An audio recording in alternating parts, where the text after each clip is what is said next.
সম্পর্কে আমি খুব বাজেভাবে ঠকে গেছি। আমার পার্টনার আমার সাথে এত জঘন্যভাবে চিটিং করেছে যে আমার কাছে মনে হয় আমি কখনোই আর কাউকে ভালোবাসতে পারবো না। কখনোই কাউকে বিশ্বাস করতে পারবো না। সম্পর্কে আমাকে আমার পার্টনার এত ক্ষতিগ্রস্ত করেছে, আমার আত্মবিশ্বাসটাকে এমনভাবে ভেঙে দিয়েছে যে আমার কাছে মনে হয় আমি কোনো ভালো কিছুর যোগ্য না। জীবনে আমি কখনোই আর কারো ভালোবাসা পাবো না। ব্রেকআপের পরে এই ধরনের চিন্তা আমাদের মধ্যে সবচেয়ে বেশি আসে। কিভাবে আমরা এই সমস্যাগুলো থেকে বের হতে পারি, আজকে সে বিষয় নিয়ে আপনাদের সাথে আলোচনা করব। সম্পর্ক আমাদের জীবনের খুব গুরুত্বপূর্ণ একটি বিষয়। এটা মানুষের অন্যান্য ইম্পর্টেন্ট নিডের মতো একটা নিড, যেখানে আমরা অনেক কিছু ইনভেস্ট করে থাকি। আমাদের সময়, শ্রম, ভালোবাসা, আবেগ, অনুভূতি এবং অনেক অনেক এক্সপেকটেশন। একসাথে ভালো থাকার এক্সপেকটেশন, যে কোনো সিচুয়েশনে একজন পার্টনারকে পাশে পাবার একটা এক্সপেকটেশন। কিন্তু এই সম্পর্কে অনেক সময় আমাদেরকে নানা টানাপোড়েনের মধ্য দিয়ে যেতে হয়। দুজন ব্যক্তির ব্যক্তিত্বের ভিন্নতার কারণে দেখা যায় অনেক সময় সম্পর্কে নানান ধরনের দ্বন্দ্ব, ঝামেলা, ঝগড়াঝাটি লেগে থাকে। বা অনেক সময় পারিবারিক চাপের কারণেও সম্পর্কে কিন্তু অনেক সমস্যা দেখা দেয়। আবার অনেক সময় দেখা যায় অবিশ্বস্ততার কারণে বা ডাবল টাইমিং এবং চিটিংয়ের কারণেও কিন্তু ব্রেকআপ হতে পারে। ব্রেকআপে যদি কোনো একজন পার্টনার অবিশ্বস্ততার শিকার হন বা ব্রেকআপটা যদি মিউচুয়ালি না হয়, ব্যক্তিত্বের ভিন্নতার কারণে যদি ব্রেকআপটা হয়, যেমন কোনো একজন পার্টনার যদি অনেক বেশি ভার্বাল অ্যাবিউজ করে কথা বলেন, নিচু করে ক্রিটিসাইজ করে কথা বলেন, অনেক বেশি ঝগড়াঝাটি করেন বা আনহেলদি বাউন্ডারি দিতে চান, তখন এই সম্পর্কটা কিন্তু অনেক টক্সিক একটা অবস্থায় ব্রেকআপ হয়।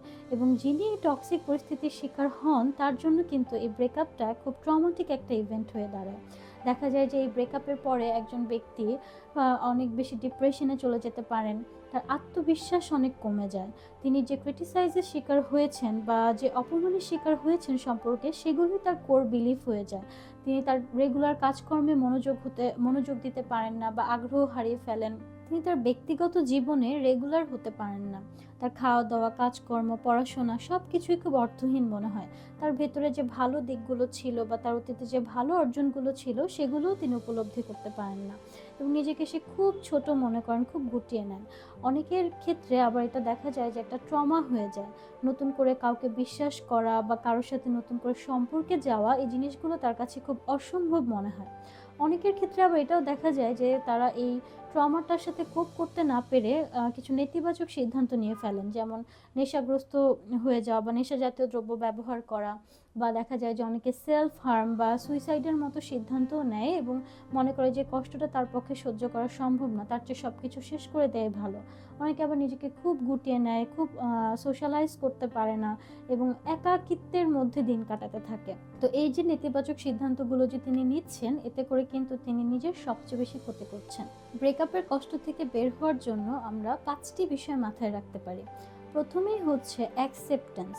সম্পর্কটা কি কারণে ভেঙে গেল বা সম্পর্কটা যে আমার সাথে আর নেই, এই জিনিসটি আসলে অনেক সময় আমরা মানতে পারি না। যার কারণে আমরা কিন্তু একই জায়গায় দিনের পর দিন আটকে থাকি এবং কষ্টটা আমাদের মধ্যে থেকে ভেন্টিলেট হয় না। তো প্রথমেই যে বিষয়টা আমাদের মাথায় আনতে হবে, যে আমাদেরকে অ্যাকসেপ্ট করে নিতে হবে যে আমি আর এই মানুষটার সাথে সম্পর্কে নেই, বা আমার কিছু সার্টেন কারণে এই সম্পর্কটা ভেঙে গেছে বা এই সম্পর্কে ব্রেকআপ হয়েছে। মেনে নেওয়াটা তো অবশ্যই আমাদের জন্য অনেক কষ্টকর, কারণ এই সম্পর্কটায় আমি এত এত ইনভেস্ট করেছি, আমার আবেগ, অনুভূতি, ভালোবাসার সময়। তো এটা আমরা আসলে খুব সহজে মেনে নিতে পারি না। কিন্তু আমাদেরকে ধীরে ধীরে এই জিনিসটা প্রসেস করতে হবে এবং নিজের ভেতরে এই জিনিসটাকে অ্যাডাপ্ট করতে হবে যে আমি আর এই সম্পর্কের মধ্যে নেই। এই অ্যাকসেপ্টেন্সটা আমাকে কিন্তু হিল হতে বা আমার কষ্টটাকে ভেন্টিলেট করতে সাহায্য করবে। দ্বিতীয়ত হচ্ছে সেলফ কনফিডেন্স গ্রো করা।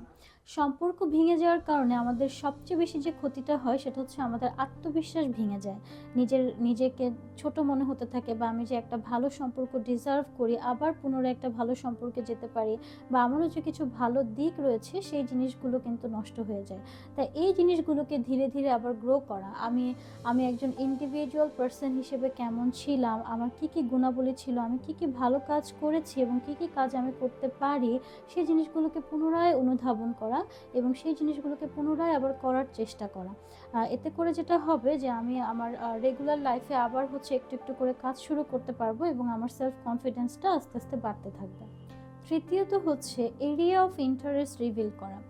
আমরা অনেক সময় সম্পর্কে যাবার পরে ওই একজন ব্যক্তির সাথে অনেক বেশি টাইম স্পেন্ড করা বা তার প্রতি অনেক ইনভেস্ট করি।